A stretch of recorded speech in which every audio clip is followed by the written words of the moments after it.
Our next speaker is a true champion for Iowa families. Please join me in welcoming your senator next door, Minnesota Senator Amy Klobuchar. There's a China doll in the bullpen. Walk with the switch, fire in the fist, lighting at the bit, swinging every pitch. Coach put me in like. All right. Get the ball in the China shop. Thank you so much. It is so great to be here, and whenever a breeze comes in, I'm responsible for that, all right? You guys are such troopers out there, so thank you to Progress, Iowa. Thank you to Cedar Rapids. Thank you to people that came from all over the state. Thank you so much, Matt, for your leadership, and thank you for giving us Abby in the United States Congress. That is incredible. So I have had a lot of fun the last few days in the heat. I did the Ankeny Parade, which is 3 miles long. Like, really? You know, when you're a candidate, you go back and forth. That turns into 6 miles really easily. Then I had a lot of fun and did an event for a legislative candidate, Ross Wilburn, out in Ames. And I don't know if you heard, but the Republicans forgot to put someone against him before the filing deadline 2 days ago. He's won. There we go. This is going to be our election, man. So you know about me. I announced on a day that may have been 100 degrees colder in the middle of a snowstorm in the middle of the Mississippi River. And I did that because I wanted to show that I have grit. And we are going to need grit to win this election. I'm also someone that tells the truth. Maybe you learned that at the Kavanaugh hearings, all right? I am someone that can be blunt and gets to the point. And I think that America is looking for a president that tells the truth. Because right now, we got a guy in the White House that just doesn't know how to tell the truth. He doesn't know how to keep a promise. You look at what he has done. So he came in and he promised us that he was going to do something about immigration. Look at the chaos that he has caused. Look at those people trembling today as they don't know which family, millions of people all over America. As I said this morning, you know, if he wanted to really try to deport people that were security risks, maybe he shouldn't have told them a week ago, all right? Why does he do this? He does this because he wants to create wedges. He wants to make sure that he can create maximum chaos, that everyone is talking about what he is doing instead of what we need to do to move America forward. Well, let me tell you what we need to do. First of all, promise number one he broke. He said he was going to bring pharmaceutical prices down so low your head would spin. His words. Well, over 2,000 pharma prices for prescription drugs have gone up in double digits. And I'll make you this promise. When I'm your president, I'm the one that's taken on pharma for over a decade. They think they own Washington with their 2 lobbyists for every member of Congress. Well, they don't own me. We're going to finally unleash the power of 43 million seniors to get the Medicare negotiations going to bring those prices down. And we're going to bring in less expensive drugs from countries that are safe like Canada. In Minnesota, we can see Canada from our porch, all right? We know what the prices are in other countries. Okay, another promise he made. He told our farmers he's going to give them a good deal. Instead, they got a trade war, and they've got him granting secret waivers to big oil companies that hurt our biofuels industry in Iowa. I will stand up for our rural communities just like I have done every single day. We've got promises that he has made when it's come to infrastructure. That's what he said on election night. Instead, what do we have? We still don't have rural broadband in big chunks of this country. We still are seeing electric grids going down, power stations catching on fire, and most importantly, right here in Iowa, levees bursting and houses underwater. We can do better, America, when it comes to infrastructure. We can get this done. You look at what he has said on education. We still have escalating college costs. We still have debt. He has not kept his promises to the middle class. As I said the other day, when it comes to the middle class, coming from Donald Trump, it's been all foam and no beer, all right? So, I believe in education. I wouldn't be here if it wasn't for that. My background's a little different than Donald Trump. My grandpa was an iron ore miner. He worked 1,500 feet underground in the underground mines up in northern Minnesota. He never got to graduate from high school. He saved money in a coffee can to send my dad to college.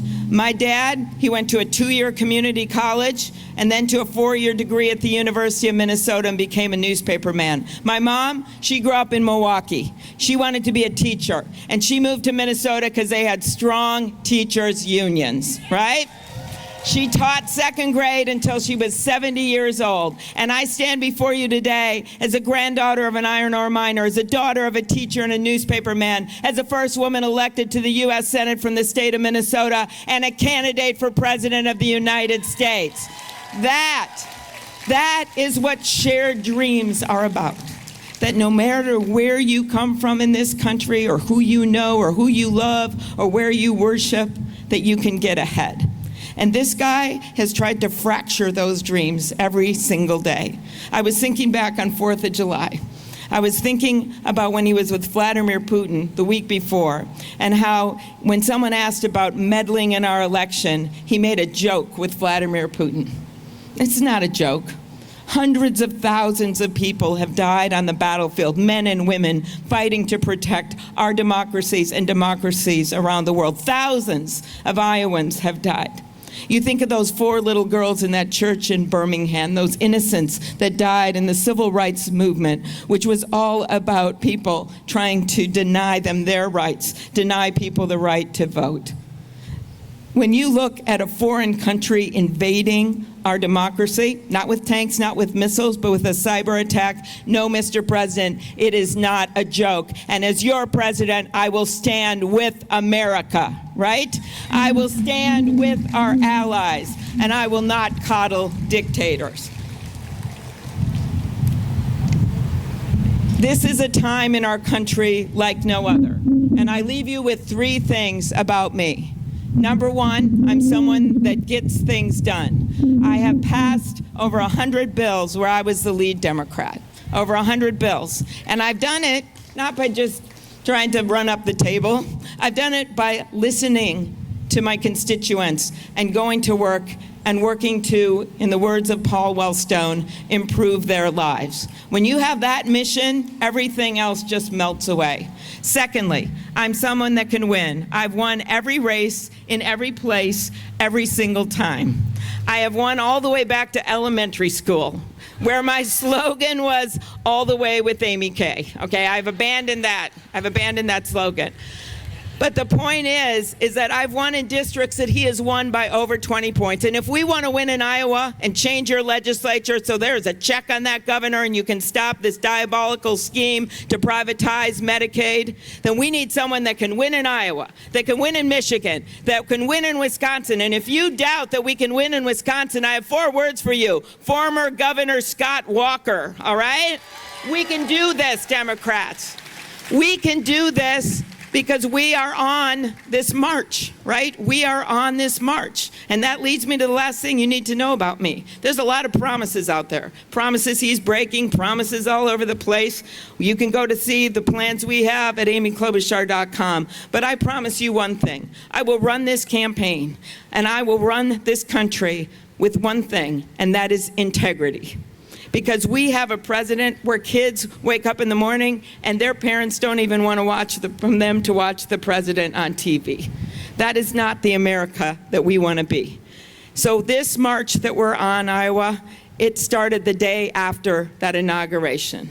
It started the day afterward when millions of people peacefully marched across this country, including right here in this state. And then the day after that, 6,000 women signed up to run for office. 6,000 women. And then you get to day 9 when people spontaneously showed up at the airports to protest that anti-Muslim order. They showed up at non-international airports to protest. And then you go to my favorite march on day 100, the March for Science. And my favorite sign, what do you want? Science. When do you want it? After peer review, all right?